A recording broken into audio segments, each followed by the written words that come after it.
computer. Yo, what's going on, everybody? What's going on? Happy Friday to the people listening today. Happy whatever day. I hope it's a great day, whatever day you're listening to. Welcome back to another episode of A and B Conversations. We are your hosts. I am Anthony Maximus. Let me put some respect on it and get it right. Maximus Manalo. And this is my wonderful, wonderful co-host. Go ahead and say what's up, Ben. Hey man, man, Ben Bakayoko, let's get it. Ben Bakayoko, let's go.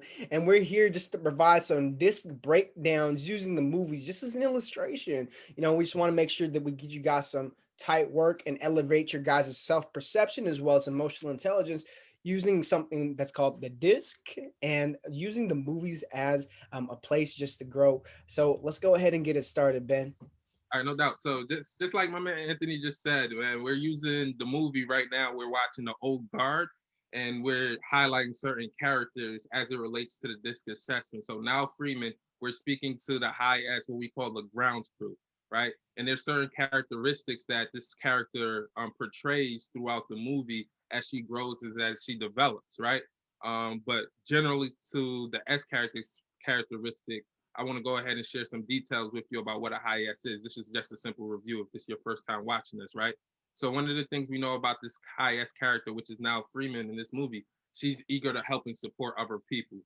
Whether it's people at work, whether it's her family and friends, and even if it's new people that she meets, she just has this helpful attitude and supportive attitude about her. One of the other things we know that's important in life is our ability to make decisions, and everybody makes decisions differently.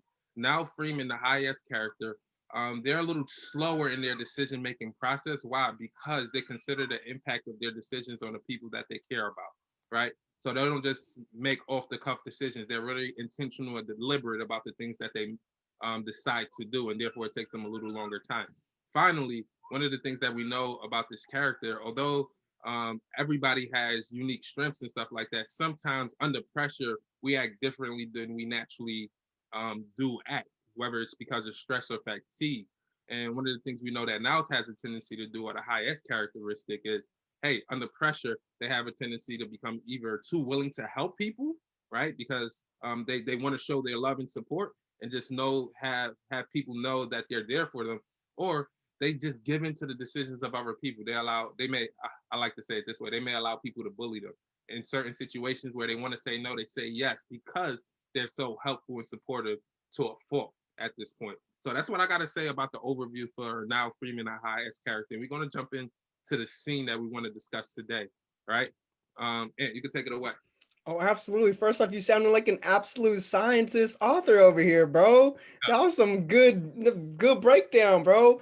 All right, let's go ahead and hop into the scene. So far in the scene, we have just found out that Nile, she has these superpowers, right? She is now becoming immortal, and somebody had taken her from the base. We know that her name is Andy. She's a very driven, decisive leader individual, and she actually kidnapped Andy off of the military base, put her inside of a stolen Humvee.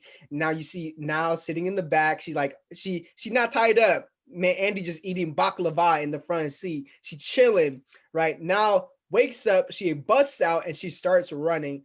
Andy very calmly. She gets out of the Humvee and she shoots Now in the head. You see Now just laying down there. Now comes back to life because again she is immortal. That is now her one of her superpowers, and she starts to fight Andy. But here's the thing: when she stabs Andy in the shoulder, you see Andy start to heal, and then Andy says, "Okay, if you want answers about what's going on, you have to come with me. I have answers for you." Andy just starts walking away, and of course, Nal, who's just confused in this moment, what is going on? Her world has been turned upside down. Of course, she's going to go with Andy. She has answers that's going to bring her peace and understanding. Right? Let's take it from there, Ben.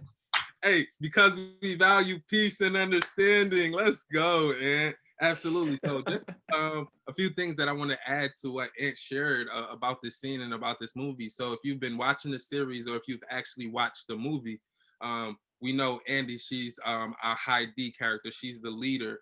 And right now she's on a mission to go capture Now because they recently realized that she's a new immortal. She died and she came back to life, and they don't want to get in trouble, or they don't want her to get caught and give away their location, the rest of the immortals. So like Ed said, they snuck onto the base and she's captured.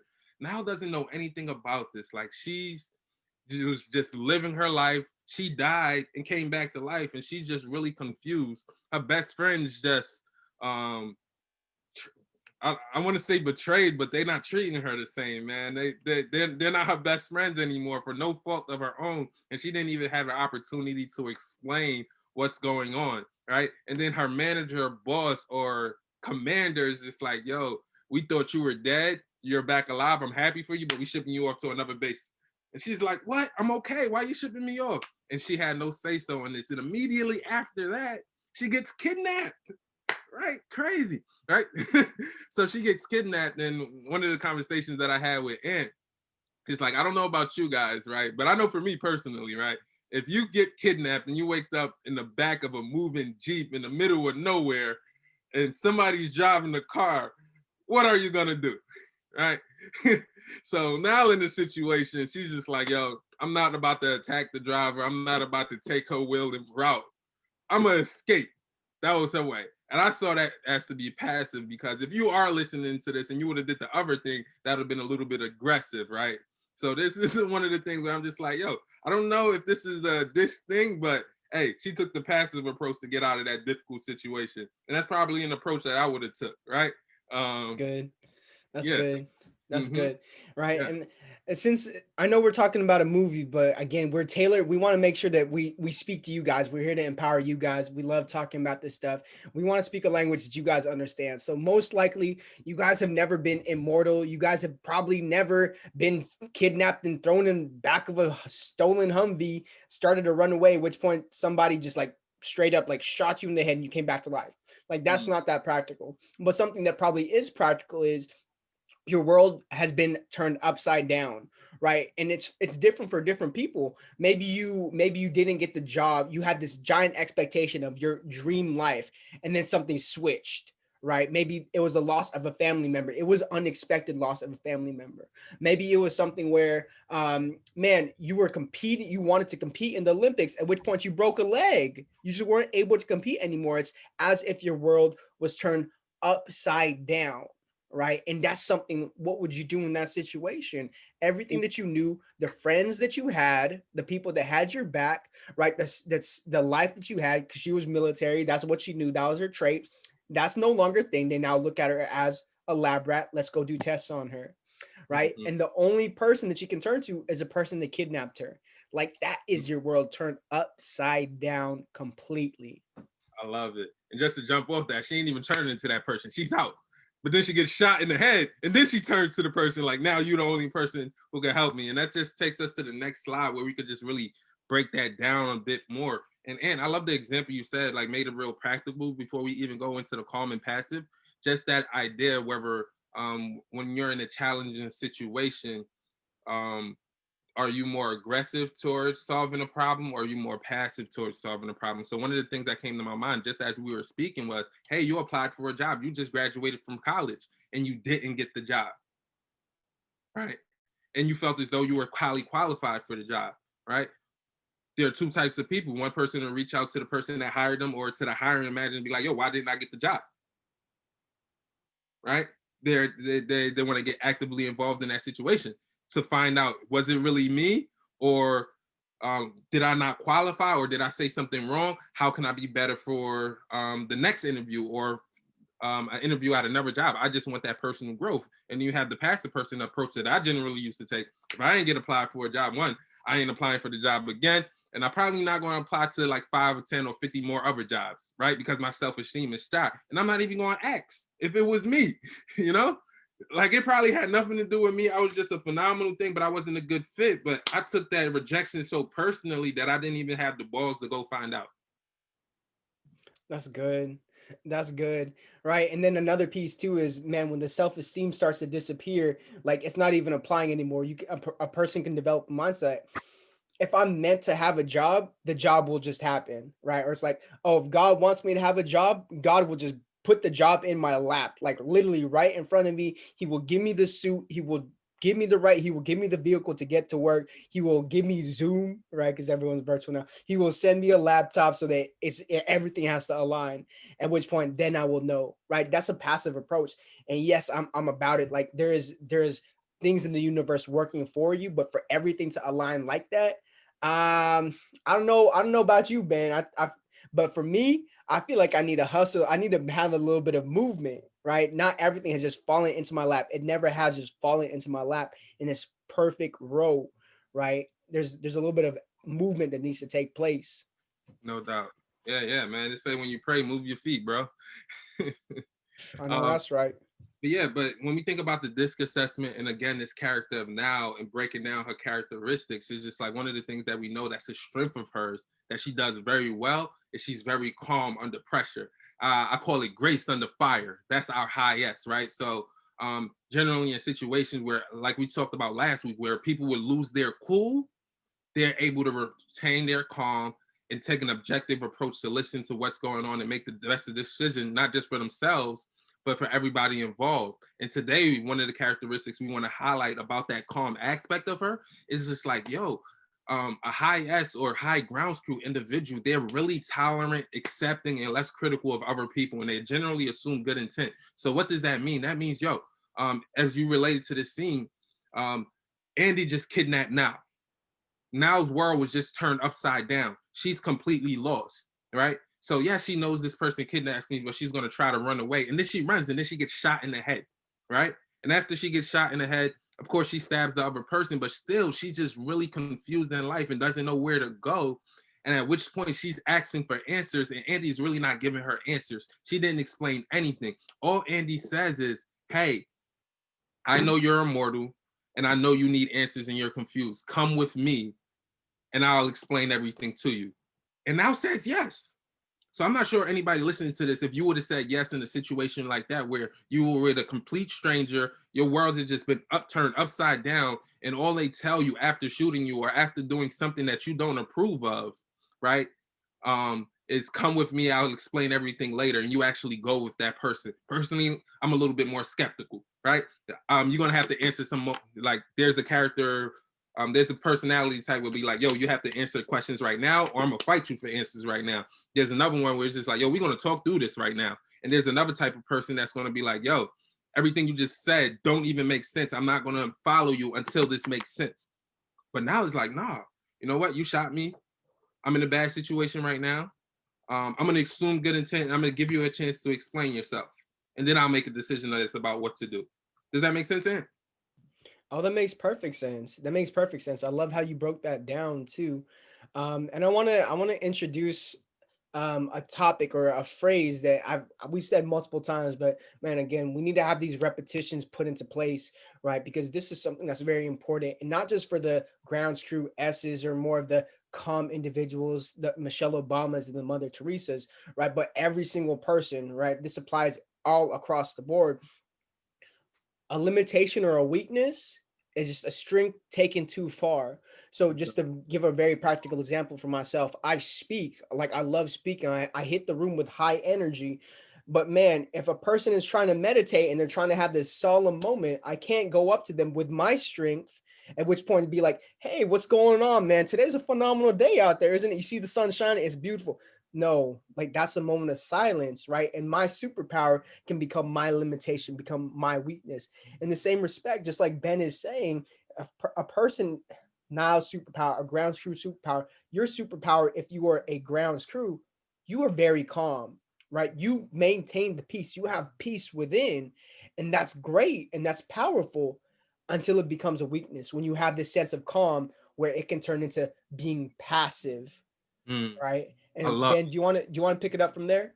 Yeah, yeah, and if we could stick with this scene, like because we know how everything unfolds, it makes sense that Now did what she did. But assume it doesn't unfold like that. Assume that Andy didn't have her best interest in mind. Like because this strip could be overused, we can't judge it. But yo, in hostile situations, we may have a tendency, right, to see other people's bad behavior as justified and easily forgive them.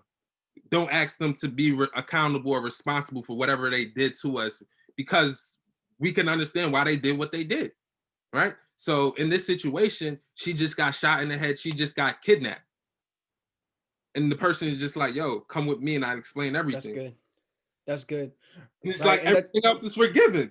Like, what? that's it. That's Nah, it. that's cool.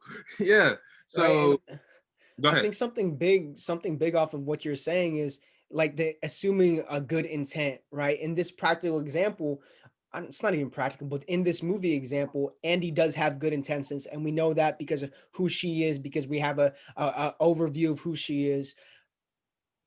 Let's make it practical, right? For the people who are very calm out there, very trusting, like you're very loyal, man, that could turn into something very, very difficult because that trusting, if you're trusting someone that's taking advantage of you with the belief system, it's like, oh, they're going to improve. Oh, they're going to get better.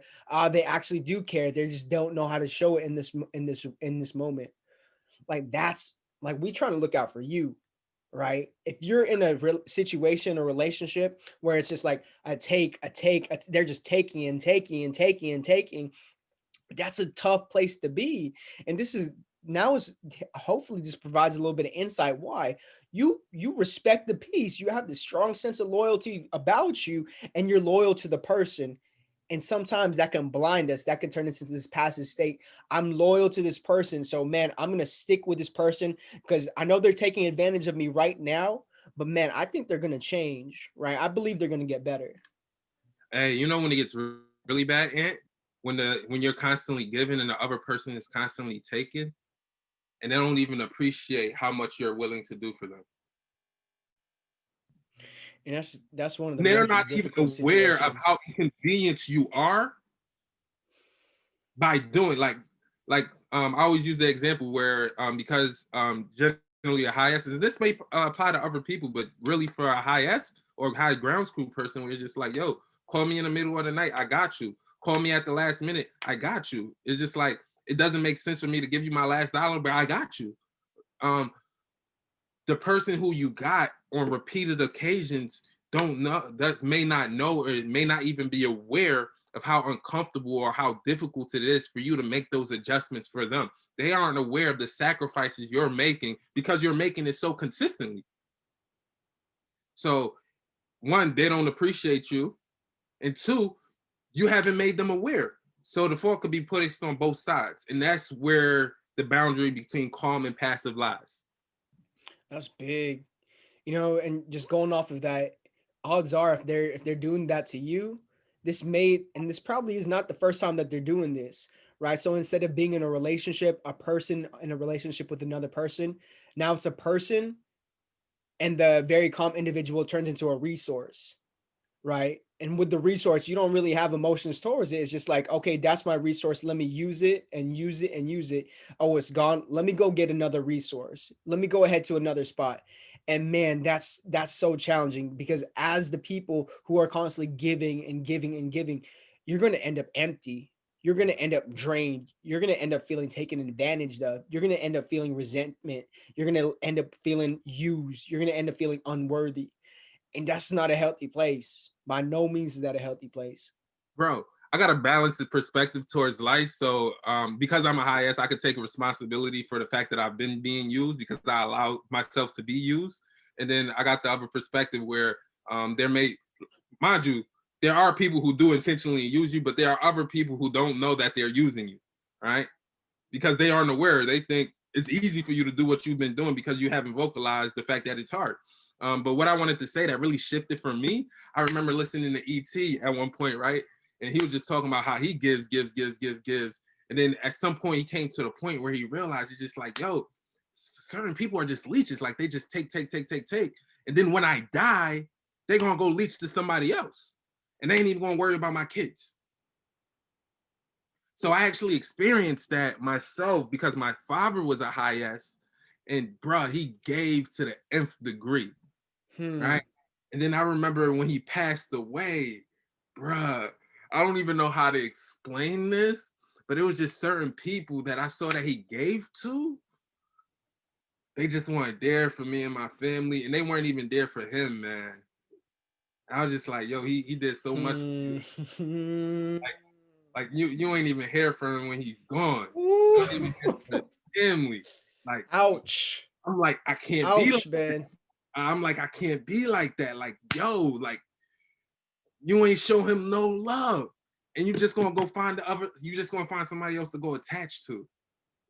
And at that point, I'm just like, yo, I don't want to live like this no more. Like I gotta draw that land in the sand at some point, because I can't, because this is the lens that I took it through. Like my dad made sacrifices to do for other people and to be with other people. And which point, at times I felt neglected as a son. And I would assume my mom might have felt neglected as a wife.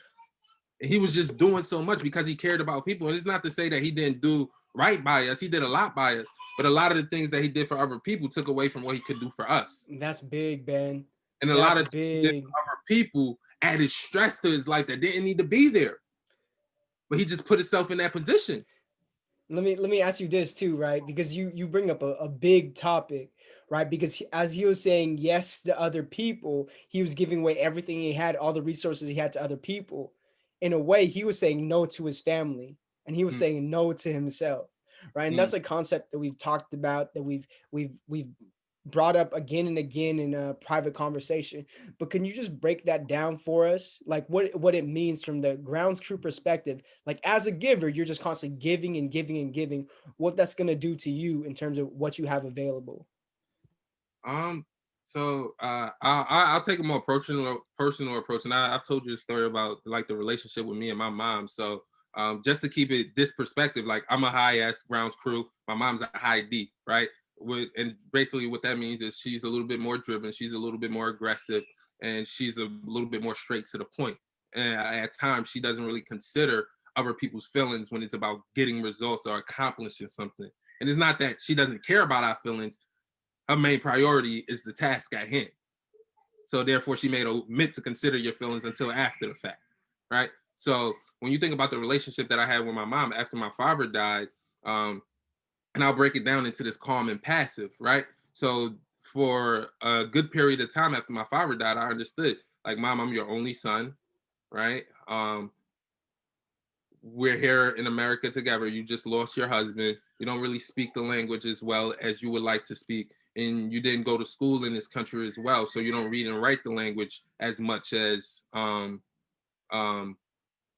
would like to, as much as my father did, which allowed him or empowered him to make certain decisions and assist you with certain things. So now everything that he was responsible for, you would now expect me to do for you, right? And then in addition to that, you also had a business, and he practically ran the business, and you played the support role as much as you can there. Now that he's gone, you want me to do the same thing. So now I'm helping you in your business, I'm helping you in your personal life, right? In addition to everything that I have going on in my life, which at the time was an MBA program, a part-time job, trying to build my own business and taking care of my wife and kid with another kid on the way. I had a full plate, right? So in the beginning, it made sense. Dad just died, you're still mourning. I can do as much as I can for you, right?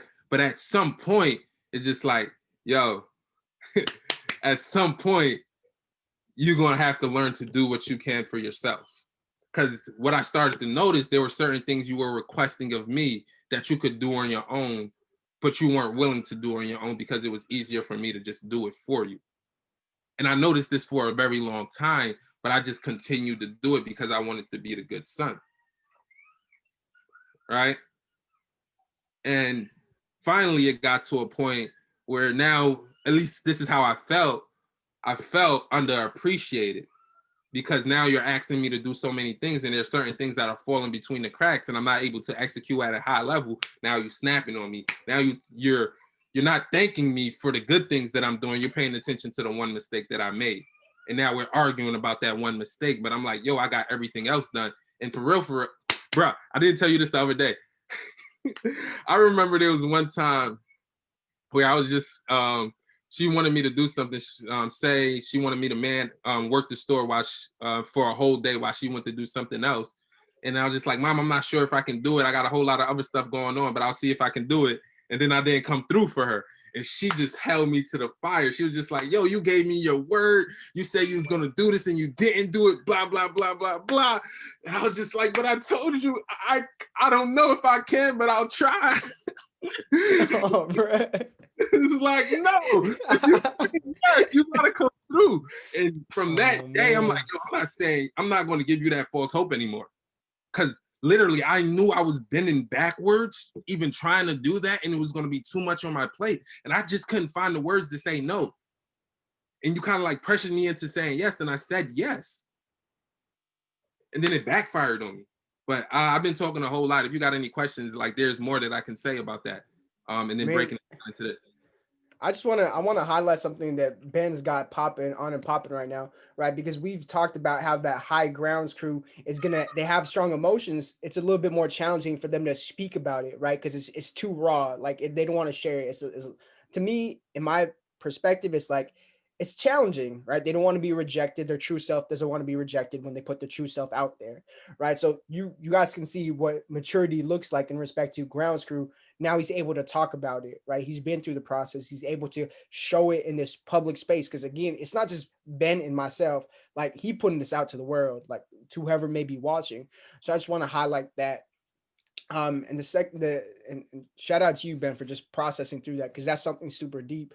That actually brings up something that I heard and just resonated to such a high degree, right? It's this concept that was given by Carl Wesley Phillips, the Bayesian sensation, and it's stuck with me ever since, right? And he said you can either fight the battle on in or you can fight the battle on out. And right now I'm speaking to the grounds crew. I'm speaking to the people who are very calm. They don't like to have those types of conversation. And I promise you I'm going to bring it back if you want to take it there. But you can fight the battle on in or you can fight the battle on out. There's going to be a battle that's going to take place, but you have a choice and you have to make the choice as the grounds crew. And if you don't make the choice is already going to be made for you. So just as an example, in that situation, the battle was either Ben was going to fight the battle on out by having a conversation with his mother, which man, spoiler alert, my man mature. He had a conversation with his mother about the boundaries put in place, right? My man mature like that. So now he can have inner peace. Now he's not going home like, oh man, why did she yell at me? Oh man, how come I put myself in this situation? Oh man, why do I keep doing this to myself? Right? The flip side of it, right? Prior to growing in maturity, prior to understanding self, prior to understand, man, this is happening on an ongoing basis. He was fighting the battle on in. Oh yeah, I can do that for you. Let me try, right? Let me try to take care of this store. And then it weren't able to take care of the store. Boom, that's like double dipping. First off, you didn't want to do something that you had to do. Second off, you got in big trouble for not doing the thing that you didn't want to do. That's like a double burn right there. That's not a single burn. A single burn would be you have to take care of the store even though you didn't want to do it. That's already bad within itself, right? She come back, oh, good job, thank you. No, it's like, oh, you didn't want to do it, and now it's why didn't you do it? Like, Ben, what is going on? Like, what was I not clear? Do I need to say it louder and faster at you next time? I don't know if that happened. With that aggressive energy, bro. Got that aggressive energy, right? I don't know if that happened. It's like in my brain, it's like this is the way I'm perceiving it. But in that case, he's fighting the battle on in because now it's like, man, maybe she's right. Maybe there's something wrong with me. Or man, how come this keeps happening to me? Ben, you should be better. Why aren't you better? You're supposed to know more by now, right? That's fighting the battle on in. So you have a choice. Speaking specifically to the grounds crew, to the people who, let me go ahead and extend this to the people, but specifically the grounds crew. Like, if you're not able to have that conversation on out, if you don't fight that battle on out, you're gonna go to sleep like, oh man, like that was so lame. Why do you keep doing that? Like, and you start to build a division within yourself. And a house divided against itself cannot stand. Abraham Lincoln, Book of Matthew. Right. Let me just go ahead and take it there. But Ben, you wanna throw some sauce on that? Yeah, let's go. And I love, and I'm gonna take you behind like some of the subconscious things that's happening there, right? Some of the things that you're doing, but you're not aware of why you're doing it and how it's affecting you over time, right? So one of the things that we mentioned at the start of the show is high ground score or high S's, they tend to be cautious and slower in their decision making. And mind you, between being calm and passive is nothing but a decision. Between like Ent was saying, the battle on in and the battle on out is nothing but a decision. You could choose to either continue fighting the battle internally, or you could choose to go ahead and voice your concerns, right? That's the decision. But it takes a long time for the ground crew to make that decision because they're considering the impact of that decision on the people around them, right? So now when we focus on this whole idea of a grounds crew being calm and tolerant and accepting and less critical of other people's behaviors, right? And assuming good intent. Mind you, when my dad died and my mom requested all those things from me, I was tolerant, I was accepting of everything. And look, it's good. My mom needs me. This is important. I have to do this, right? So it was good for a period of time. But then when it didn't change, right? And then because I was doing this thing, it was fine. But at some point, my needs changed. I grew, my responsibilities grew, right? And her needs remained the same. And then I started to notice there are certain things over a 1 year or 2 year period of time that I could have taught you that you could do on your own that you're not doing on your own. Now I'm like, yo, now I'm starting to perceive that you're taking advantage of me. But again, that's only internal. That's what I'm thinking in my head, right? So how does this turn into me being passive? It turns into me to being passive because now I'm feeling taken advantage of, and I don't even want to say anything. I'm like, she's like, and I'm justifying her behavior. Like she can snap on me like this. She could call me at whatever time and make her emergencies mine, and it's cool because she's my mom. It's cool because there are customers waiting for us, right? It's cool because if I don't do this, everything is going to go to hell, right? So now I'm justifying the bad behavior, although I feel as though it's not in my best interest. I'm still like, it's okay to keep doing it, right? So that's me being passive. And what's really bad is when passive turns into being passive aggressive. Mm. And I want to highlight something that you just shared. And give me one moment. I just need to make sure I put some respect on this. So I'm going to clear my throat a little bit. All right, Ben, we good. All right, but I think you said something that was phenomenal, right? And it's the concept of it may be good in this season, and maybe you can handle it in this season, but as we grow older, as we pick up more responsibilities, as people purchase properties, that's an added responsibility. As people have children, that's an added responsibility. As people get married, there's certain responsibilities within a marriage where people they have to commit more, right? So if you can focus all your mind on one single thing, you're going to be great on that one thing. And in that case, it's focusing your energies into helping serve your mother who just went through a loss, right? But once you started to pick up the wife, it's like, okay, now you don't have enough energy to give to all these different areas. Now you have the kids, like now it's being spread even thinner and thinner and thinner. And it's not just Ben that's going to suffer from that moment. And it's because internally, but now it's like the mother's going, what's going on? Now the wife, and I don't know if this is, you tell me, right? But the wife may be like, oh, I'm not getting the attention that I need. The children are like, Dad, why are you so out of energy all the time? We just want to play. Like, what's going on?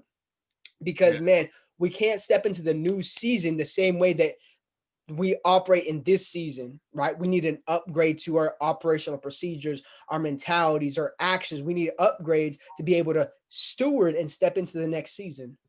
Yeah, no doubt, man. And you're absolutely right. And man, I love my wife, man, because she was so tolerant and accepting during that situation or during that time frame. But absolutely, like I could feel it on me, I could feel it on her, I could feel it with my kids, and I could feel it at the job, and I could feel it at school. Like it was just too much.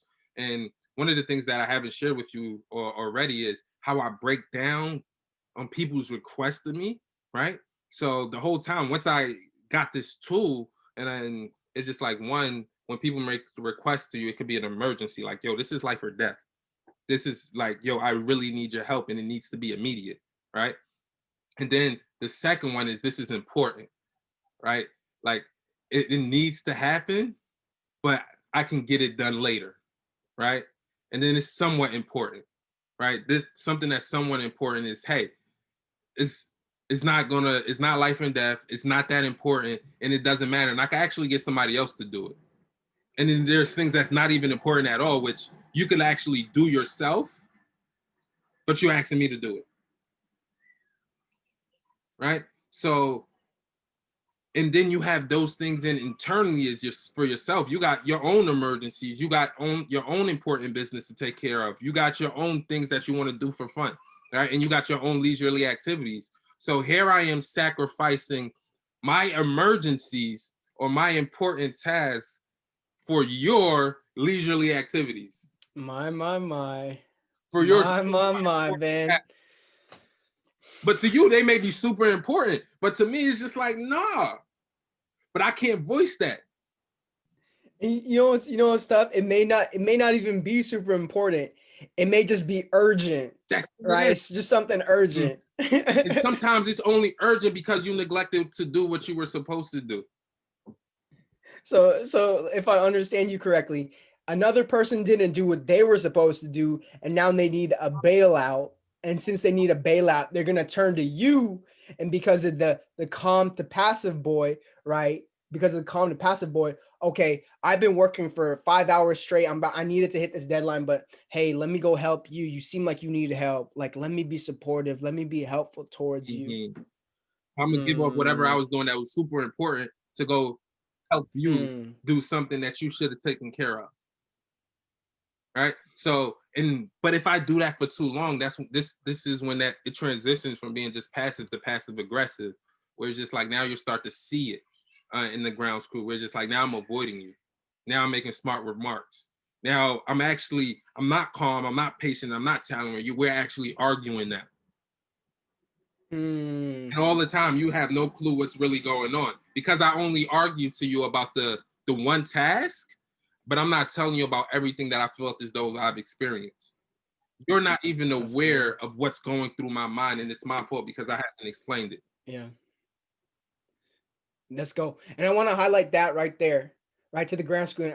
We're going to land this plane shortly. We're going to give you guys some action steps. I know I have one in my brain, and I want to make sure Ben Bakayoko, because he dropped 50. Like you heard him share two testimonies, one about his mother as well as one about his upbringing, growing up, as well as that perspective, right? But the perspective that I want to share is on man, making sure you take care of yourself, right? And when I say take care of yourself, the passive boy is not going to speak.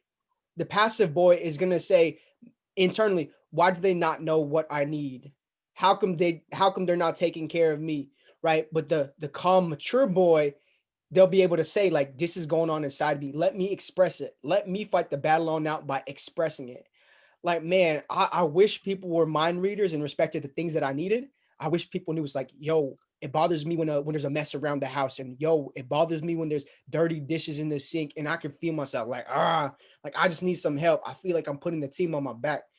People are just like, oh, well, I thought it was chill. I thought it was no big deal.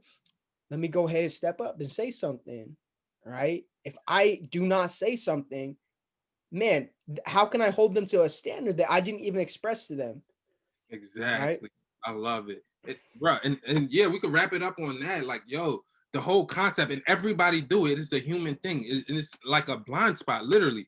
Like, because we're passive, because we're calm, we assume other people would do for us what we're willing to do for them, and that ain't the case, right? And if you could look at a different personality type, we're talking about Andy, because she's direct, because she's aggressive, she wonders why other people aren't just as aggressive. So my mom the whole time is probably wondering, like, yo, why aren't you telling me what you are feeling? Because if I was feeling this, I wouldn't have held nothing back. That's So it. why are you holding it back? That's it. That's it. Right. So us as people, we need to get more emotional intelligence. Emotional intelligence is something that's key. Understanding ourselves, understanding the people around us. Because it's not fair for us to hold ourselves to their standards, right? Like us, the way that we operate, me being high energy. I can't expect another person to beat me at the same energy. Some people just can't go that high energy. That's just not how they're built. And in the same way, some people are very procedures oriented. They're very task oriented in respect to A, B, C, D, E. If I hold myself to that standard, I automatically discredit myself. I'm telling myself, why aren't you more like them? Why aren't you more like them? And that stuff hurts because that's me telling me you're not good enough. And Mm-hmm. that's painful. Right. Yeah. But man, Ben, let's go ahead and hit him with some action steps because we need to land this plane. We could do this all day long for real. Yeah, But and I that's need to go make just sure it to right be. there. You just hit it right there. I guess that's where it is. Just getting to the point of understanding and maturity is just like, yo, understanding you're wired differently and the other person's wired differently. You have a different preference for how you handle problems That's and it. and people, and you need in relationships and in life. If you want to get to the point where we can express, like, hey, this is how I felt about the situation, and this is what I'm comfortable doing. I understand that, hey, you may not be comfortable doing what I do the way that I do it, but how, and just have that conversation. Like, how would you have preferred to handle this conversation? Right? Like, I value the relationship. It's not working for me. And it's because I'm this way. And from my perception, it seems that you're this way. And that energy doesn't really work for me. Right. That's And good. and this could just be my assumption. You tell me, is there a different way that we can handle whatever situation we have going on here? I can't continue to adapt indefinitely. Like there has to be some That's giving up. good. That's good stuff, man. Oh man, my oh my oh my, that was something special. I told Ben at the start of this recording. I feel like we're gonna drop 50 apiece today, right? Man. I think we dropped about 55 apiece, right? And I see Ben, he got like 10 rebounds, 5 assists out there. So man, shout out to Ben for just hopping on, dropping phenomenal value. Appreciate you, man. If you got any value from this, make sure to hit the like button, hit the subscribe button, drop a comment. And if you have any questions, just feel free to reach out and ask. Like, we just want to add value. We want to see people level up. Like, we get energized by adding value. And I promise you, you're not going to drain us. We get energized by adding this value. So I promise you, right? So Ben, where can they reach you at? Oh man, of course you can reach us in our group, in our Facebook page, like A and B Conversations. Of course, you can also reach me on my personal page. That's just Ben Bakayoko on either Facebook and Instagram. And at Ben and Team, I'm a relationship coach as well. Oh, let's go with the handles. If you're looking to ask any questions to myself, you can reach me at myexecutioncoach.com. And y'all, that's it. That's all. I hope you had a phenomenal time listening. Be sure to tune in next week. Same time, same place. We're figuring out this Facebook Live thing, this YouTube Live, but we'll be sure to update you as soon as we get this all figured out. But we're going to keep adding that value. You know, we hit a couple of snags along the way, but we got back up. We keep going and we keep adding this value. So we will see you guys next week. Until then, be blessed, stay blessed, and remain blessed. Talk soon. All right.